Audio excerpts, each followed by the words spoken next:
Yooya akkan jirtan nageenyi waaqa bakka isin jirtan hunda keessaniif haadha viidiyoo gabaabaa tokko qabadhee gara keessan dhufee jira. Innis dhiibbaa raagii yookiin lallabii badhaadhinaa dhaloota irratti fidee maani ka jedhu. Lallabii raagii fi barsiis kamiyyuu ka dhaloota gara Kiristoosii fi jireenya karaa Kiristoosiitiin argamu hin laalchinne yoo ta'e gatii hin qabu. Raagii yookiin lallaba badhaadhinaa jechuun lallaba kaayoo irraa gore ka dhaloota irratti dubbatamudha.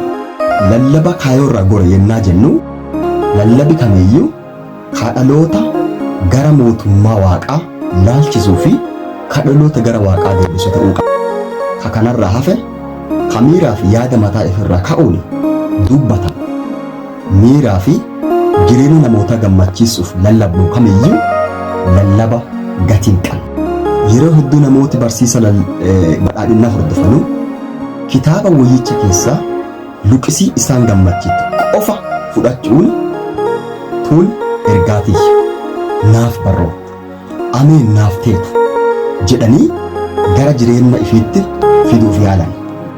Kitaaba wayyicha keessaa jechoota cubbuurraa fagaachuu wal qabatee dubbatamu kamiyyuu hojiirra oolchuuf eeyyamamu miti. Kun ammoo dhiibbaa guddaa dhaloota irratti fida akkasumas balbala wangeelaa dhaloota cufa. Kanaaf dhiibbaan guddaan raagii badhaadhinaa yookiin lallabii badhaadhinaa dhaloota irratti fidu keessaa inni tokko akka dhalooti cubbuu nafeeffatu tolcha.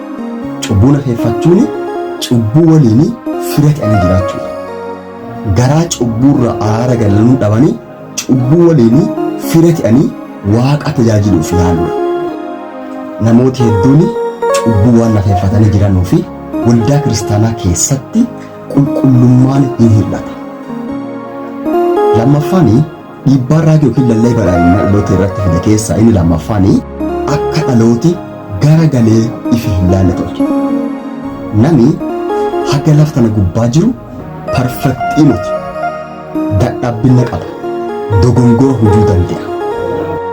Kanaaf yeroo hunda waan badhaadhinaa qofatti lallabuun dhiibbaa guddaa qaba.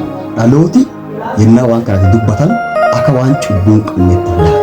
Maaliif jireenya gara galanii if ilaaluu waan hin qabneef.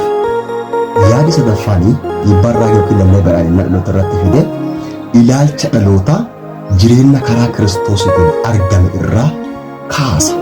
Lallabi yookiin raagii kamiyyuu yoo dhaloota gara Kiristoosii hin laalchine ta'e gatii hin qabu.